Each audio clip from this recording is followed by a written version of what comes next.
그러면 오늘은 요한일서 1장 1절부터 10절 말씀 보도록 하겠습니다. 네, 이제 요한 1사로 넘어갔습니다. 룻기를 마쳤고요. 이제 연말에는 특별히 크리스마스 시즌에 이제 요한일서를 깊이 묵상하려고 하는데요.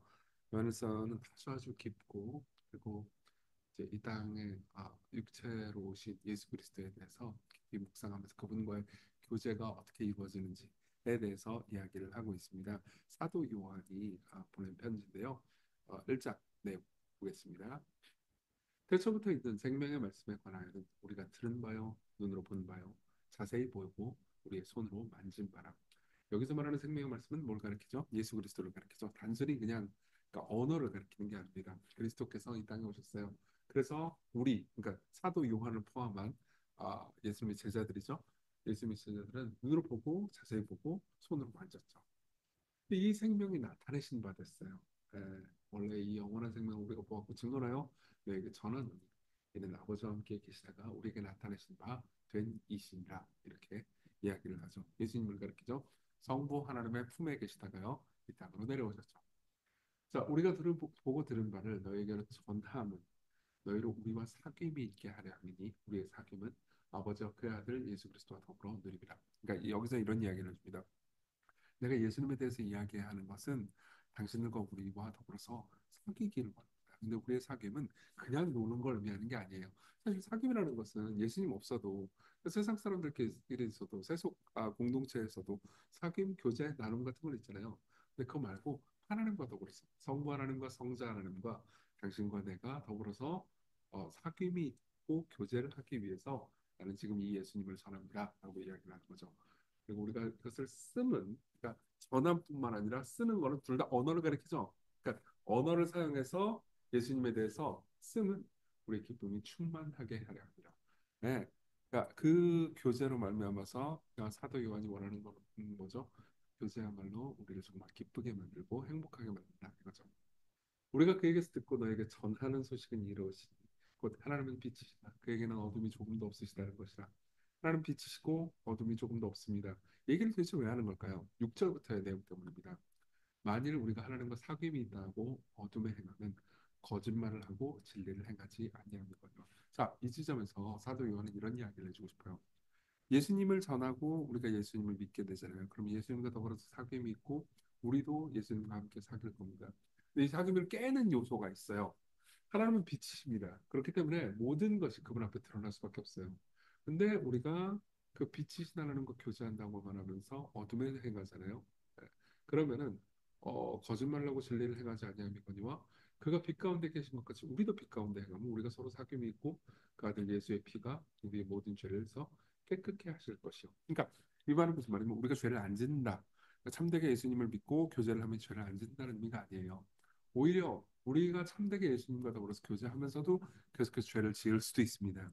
그러나 그 죄를 우리가 회개하고 돌이키고 어둠에서 삶을 살다가 빛으로 오잖아요. 그럼 다시 교제가 이어진다는 거죠. 이걸 요약하자면 이렇게 표현할 수 있습니다. 죄는 교제를 깨고요. 그리고 회개는 교제를 다시 잇습니다. 그래서 8절에서 이렇게 얘기하는 거죠. 만일 우리가 죄가 없다고 말하면 스스로 속이고 또 진리가 우리 속에 있지 아니할 것이요. 만일 우리가 우리 죄를 자백하면 그는 믿으시고 의로우사 우리 죄를 사하시며 우리를 모든 불의에서 깨끗하게 하실 것이요. 만일 우리가 범죄하지 아니하였다고 하면 자 똑같은 말이죠. 죄가 없다고 말하면이랑 만일 우리가 범죄하지 아니하였다고 말하면 하나님은 거짓말하는 이로 만드는 것이니 또한 그의 말씀이 우리 속에 있지 아니하니라 이렇게 이야기를 합니다. 와, 되게 추상적인 개념들이 많이 나오는 것처럼 보이잖아요. 근데 자, 내용을 두 가지로 요약해 볼게요. 예수 그리스도를 통해서 우리는 하나님과 더불어서 교제를 나눌 수 있습니다. 나는 이 예수님을 전함으로써 당신들과 교제하고 싶습니다.가 첫 번째 메시지고요. 두 번째 메시지는 근데 이 교제를 깨는 게 있습니다. 죄예요. 근데 당신이 죄를 회개하지 않고 죄를 고백하지 않잖아요. 그럼 이 교제는 회복되지 않습니다. 이 두 가지 메시지를 전체 내용을 통해서 전하는 거라고 생각할 수 있습니다. 다시 그러면 생각해보고 두 가지 메시지를 적용해 보도록 하죠. 첫 번째, 하나님과 교제할 수 있는 방법. 요한은 예수 그리스도를 보았고 만졌어요. 근데 요한은요, 지금 요한이 편지를 보내는 사람들 있잖아요. 이 사람들은 예수님을 모르는 사람들, 한 번도 못 봤던 사람이에요.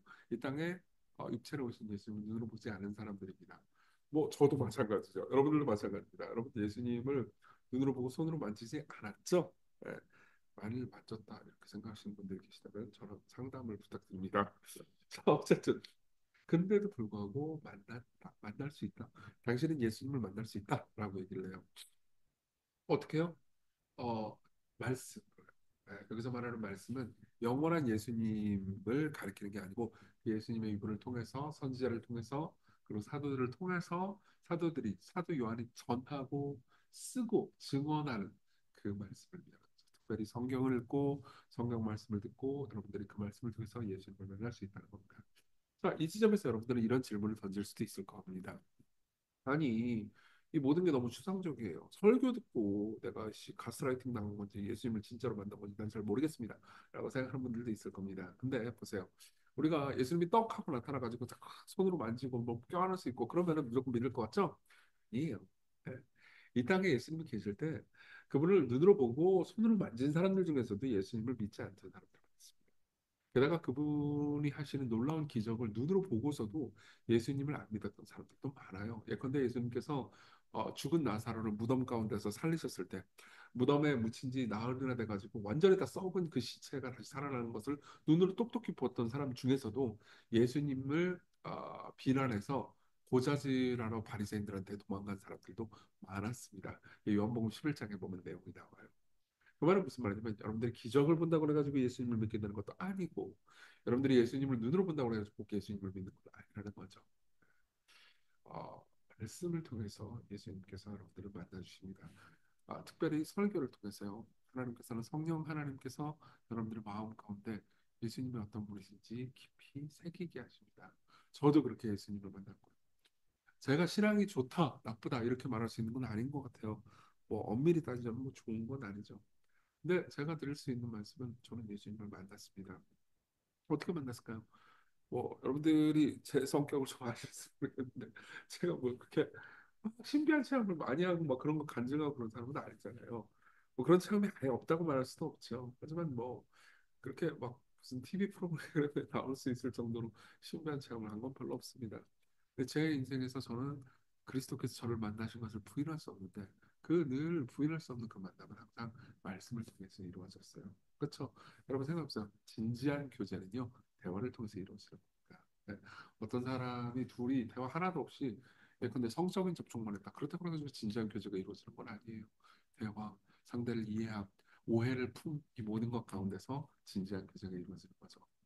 두 번째는 깨진 교제가 회복되는 힘입니다. 죄는 늘 하나님과의 교제를 끊는 효과적인 힘이죠. 그리고 회개는 하나님과의 교제를 잇는 방법입니다. 근데 이건 사실 모든 인간관계도 마찬가지잖아요. 여러분들이 누구한테 잘못하잖아요. 상처를 주잖아요. 슬프게 하잖아요. 그럼 관계가 깨지죠.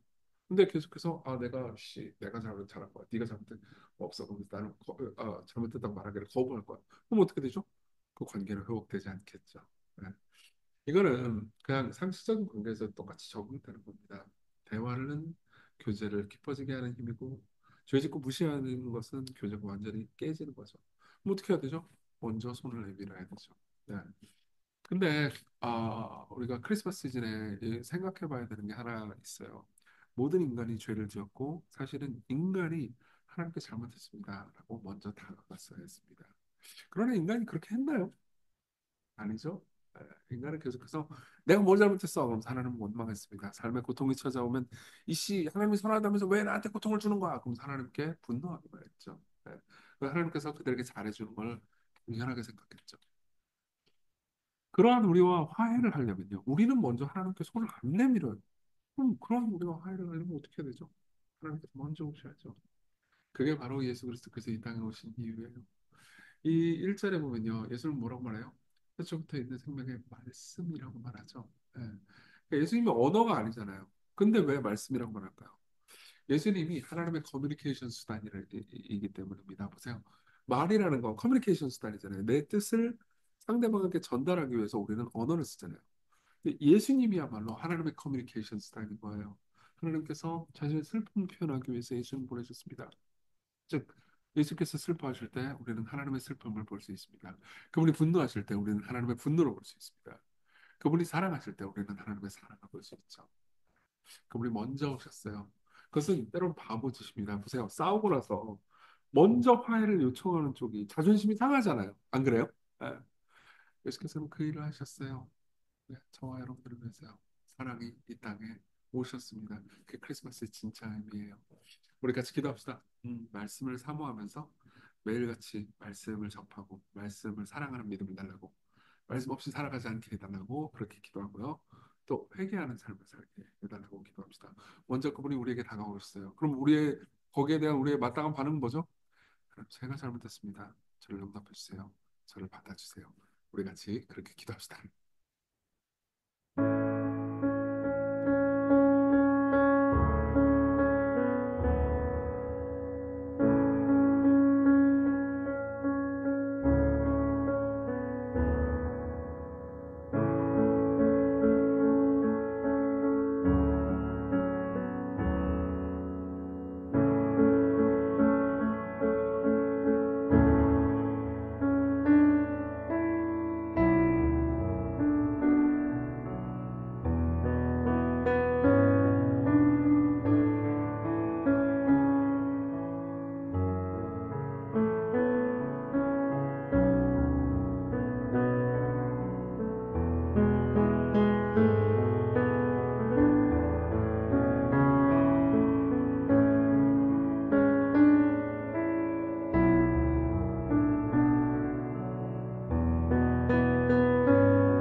기도하겠습니다.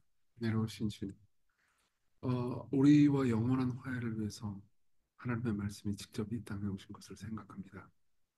그리고 우리와의 교제를 그토록 갈망하셨다는 것을 다시 기억합니다. 우리도 당신께 교제하기 위해서 말씀과 회개로 늘 당신께 나아가게 해주세요. 예수님 이름으로 기도했습니다. 아멘. 네, 하나님의 은혜 안에서 오늘 기쁜 하루 되세요.